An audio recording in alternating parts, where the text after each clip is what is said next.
Chris here, and welcome to my channel, and welcome to this week's reading vlog. It is the second week of March, and I'm hoping that I can get over this weird, slumpy feeling I've been in. I've started off March very slowly, so we're hoping that we can kind of pick up the pace with the reading. I'm currently in the middle of two books. The Rise of the Wrecking Crew, which is the third and final book in the Vanquisher series, which follows Bug, who lives in a world where vampires used to exist, but her parents and her best friend's parents adhere to a lot of the old ways of kind of keeping vampires out, and she's not into that at all. She thinks they're being silly and overprotective until something happens that makes her think that maybe her parents are onto something and vampires might still exist. I have waited a long time to wrap the series up. I finally got in the ebook at my library. My library didn't have any copy for a while, but they finally got the ebook copy, and I'm slowly but surely making my way through that. And the other book I'm in the midst of is Valor. I am on page 84, so I have started this. It's my reread, and I'm enjoying it so far, so hopefully I can make some more progress in this. As for what else I'm going to do, I don't have any concrete plans. I'm just going to kind of play it by ear because I have a lot of books on my TBR that I would like to read. The only thing I do know is that I'm hoping to continue to work on my Galaxy-a-thon TBR in the background, so you'll have to check out my Galaxy-a-thon vlog for that, but I will probably be working on that as I work my way through some of the other books on my TBR. Anywho, I think I'm going to go read, maybe see if I can finish Rise of the Wrecking Crew, and I will check back in with you in a few days and give you an update.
Around 2:15 on the 13th, and I'm finally checking in, and by 2:15 I mean AM, not PM. And I bet you're wondering why I'm checking in when I only have a little less than 48 hours left.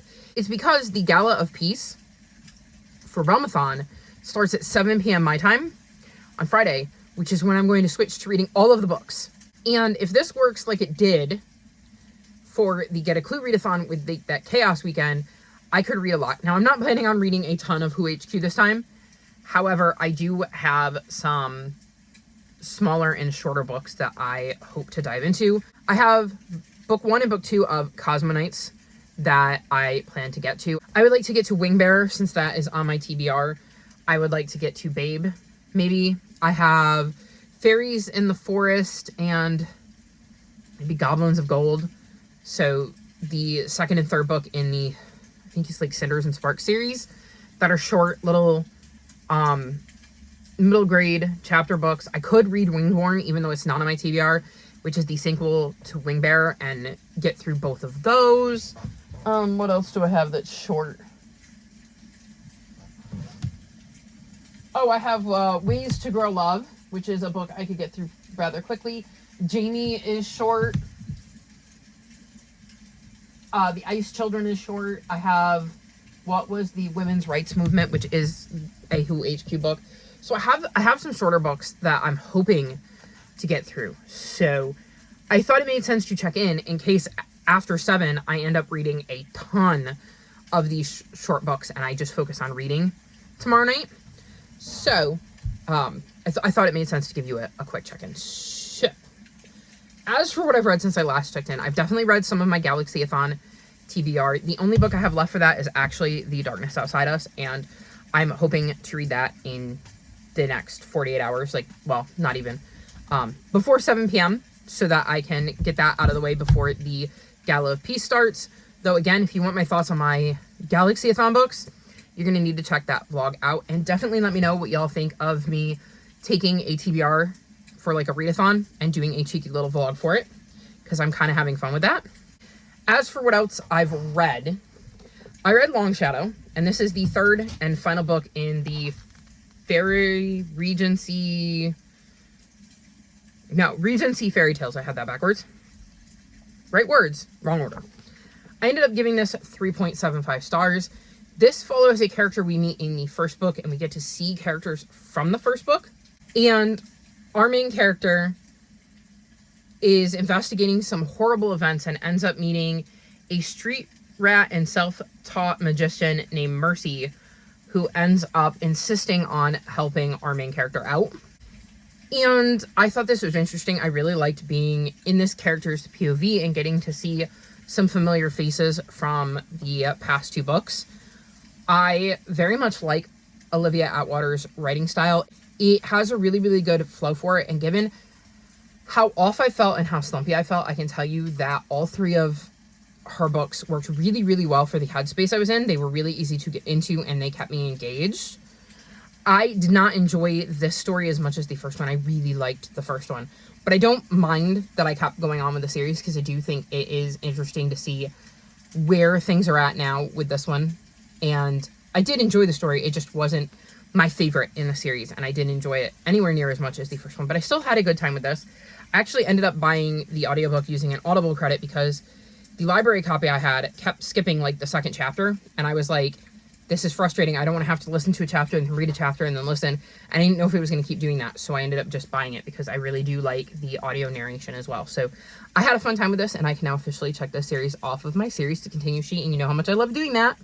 Then I read Murder at the Pumpkin Pageant, and I gave this 3.5 stars. This is book 4 in the Beacon Bake Shop series. And we follow Lindsay. I think her name is Lindsay. My mom has the book, because she also reads the series. Is it Lindsay? Yes, it is Lindsay. One for my brain here. So Lindsay runs the Beacon Bake Shop, which is a bakery that's in a lighthouse. And in this one, it is right around Halloween. And some kids have been pranking Lindsay by leaving, like, this spooky decor, and I think, like, emulating horror films and stuff with, like, the decor outside. And some of them have even tried to sneak in and see if they can find out if the ghost of the lighthouse is real.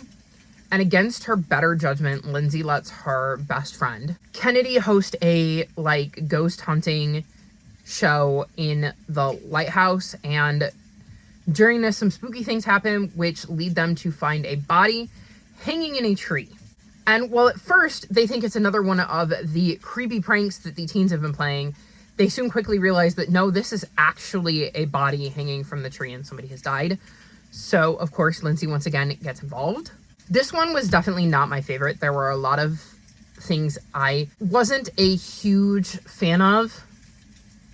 Like, I wasn't super invested in the mystery, and I wasn't super into the background. And some of this, I think, it is March, and this had really good spooky vibes, and I'm not in spooky mode right now.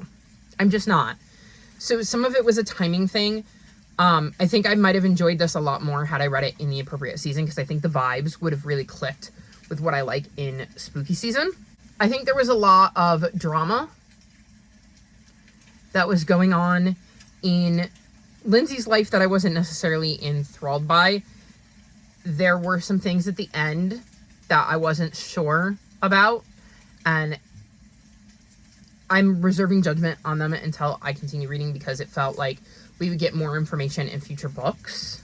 I think this one was just missing some elements that I really enjoy in my cozy mysteries, and while the mystery wasn't bad and the story wasn't bad, I just didn't connect with it the way I did some other books. And honestly, I am feeling a bit slumpy, so it really, really, really, truly could just be a me thing. And then the last book I finished is The Rise of the Wrecking Crew, and I gave this 3.5 stars. This is the third and final book in the Vanquisher series, and we finally tie everything up. I finally managed to get to it. I've been trying to get to it for a while, and I am glad to say that I can check this one off of my series to continue list. And I think this book tried to do too much. I think that this needed to be 2 books. I think with all of the moving parts that were happening in this one and all of the story developments that happened in this one, I think that there was a way to stretch it out and make it a 4-book series where we got maybe like some of the stuff that happened in the first half of this book with some more added details and some more stuff going on that would create that first novel, and then have a whole second book that addresses kind of the end of this book and the end of the story. Because I think that was my biggest problem with it, is it felt very rushed and very much like we need to cram everything into this small, like 250 page book and make everything go so quickly. And it left me feeling unsatisfied because I felt like there was so much more we could explore with what was going on. I feel like some of the characters made some decisions that really, really frustrated me, as it just didn't make sense of why were you doing this when I feel like you should be doing that, and it makes so much sense to be doing that. And I don't like when I feel like the characters aren't acting in a logical sort of way. And this just felt completely illogical and like a reason to create drama when there didn't need to be drama. So this wasn't my favorite end to a series, but it wasn't bad either. And there is even what feels like could be something that could lead to maybe a spinoff, or at least leaves the door open for the potential for there to be more.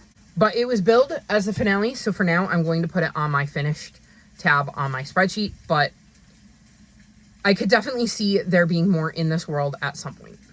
And if there was, I would definitely check it out to see where things are going and see if I'm still interested in this particular story. So that may be all I've finished. I have started a few other things. I have started Ace Voices. This is a nonfiction. I'm only like 50 pages in, so I don't have a ton of thoughts other than right now it feels a bit dry and slow. And so we're going to see how that goes and if I can stay invested, because I am feeling slumpy. So I need to read books that are really keeping me engaged. And while in a different headspace, this might be fine, it might be one I have to kind of softy enough and come back to. I have not made any more progress on Valor, and that is because I have picked up The Well of Ascension. I am on page 134, and my audio book goes back on the 14th at like 3:30 in the afternoon. So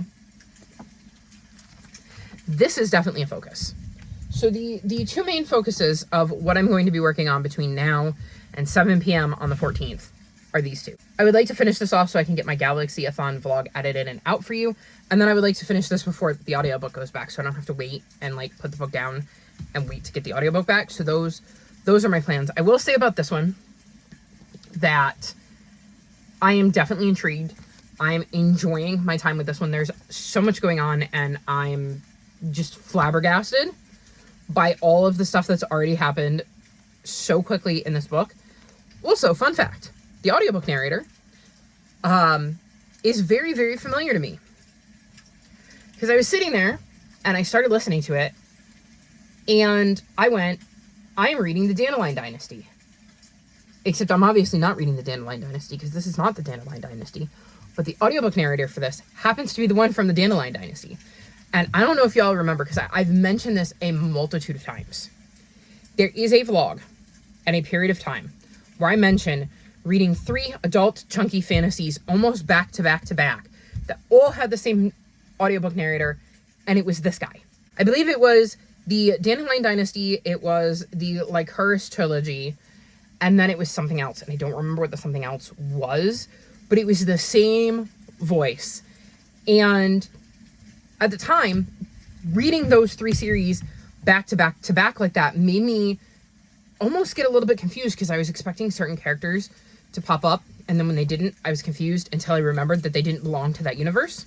And now I'm reading him again, and I'm definitely getting into the story, and as it's sucking me in, I'm moving away from that. But there was definitely moments in the very beginning where I was transported back to that time when I was reading the Dandelion Dynasties, because I think that's the one I associate him with most, which makes sense considering book 4 in that series is like 1,000 pages. So it kind of makes sense since I spent so much time with that voice narrator in that particular series.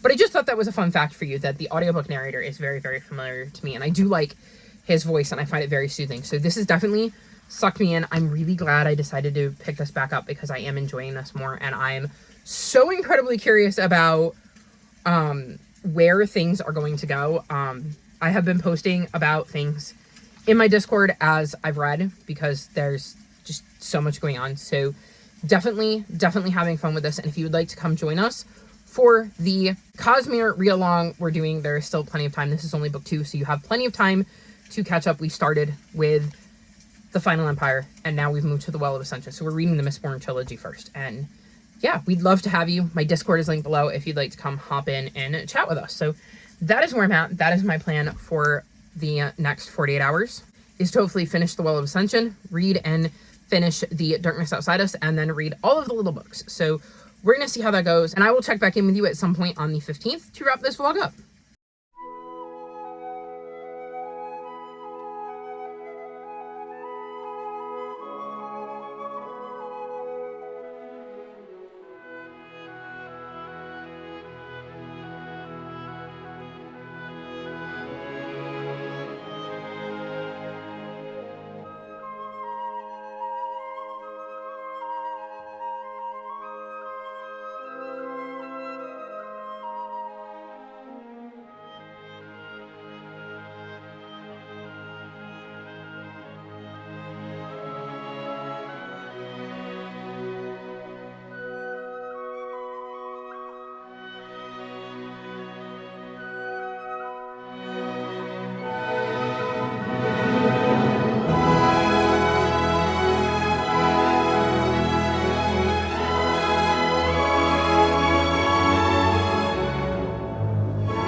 So it is officially the 15th, which means it's time for me to wrap this vlog up. And as you can see, I have a helper.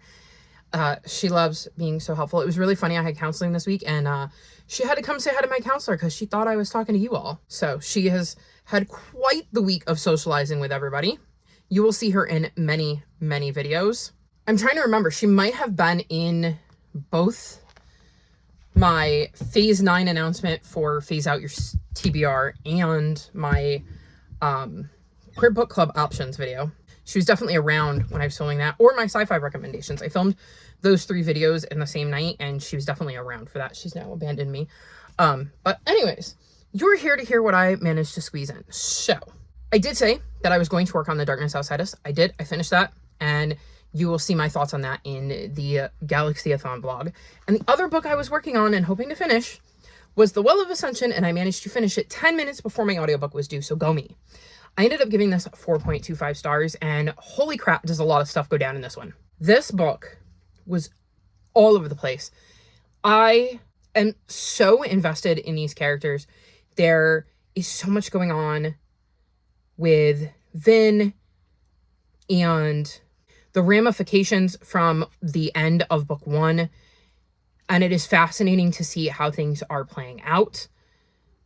The way this book ends makes May feel so far away, because if you don't know, and I believe I probably mentioned it in the last clip, I am doing a buddy read of this with several of us in my Discord, and this is our book for March and April, so we will be reading book 3 in May or June, and May just feels so far away. I want to know what happens now.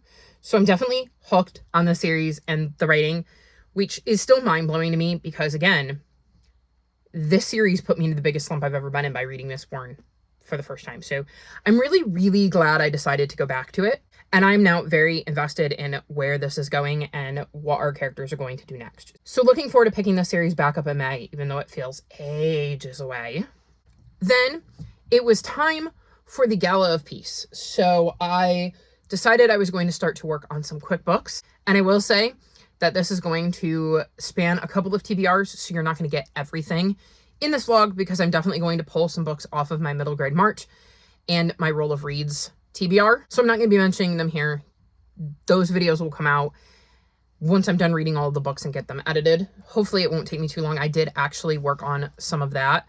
Funnily enough, I have last week's vlog edited, but not the vlog for the last week of February. So we need to go back and edit that. So then I would have just this vlog to edit, which would be interesting. Well, this vlog and the Galaxy-a-thon vlog, because that vlog is now complete. I just need to edit it. So anyways, so what I ended up reading that I'm going to be talking about in this vlog is Detective Beans in the Case of the Missing Hat. And this follows a young cat named Beans who wants to be a detective. He is really into the whole detecting business. He has all of these cases that he wants to work on, and he gets up one morning planning on working on one case only to discover that his detective hat is missing. So he sets out to find out what happened to his hat. And I thought this was super cute. Like, super cute. This is the back, and is how they introduce you to the story. And it says, "Oh, hello. I'm Detective Beans, but you can call me Beans. I'm available for all your detecting needs 24/7. And there's a little star next to the 7. And it says down here, except weekdays when I have school. Oh, and not after 8 p.m. Mom says I'm not allowed out that late. I recently solved a big case. A really big case. You can read all about it in this book. Go on. I'll just wait here. Take your time." Slurp.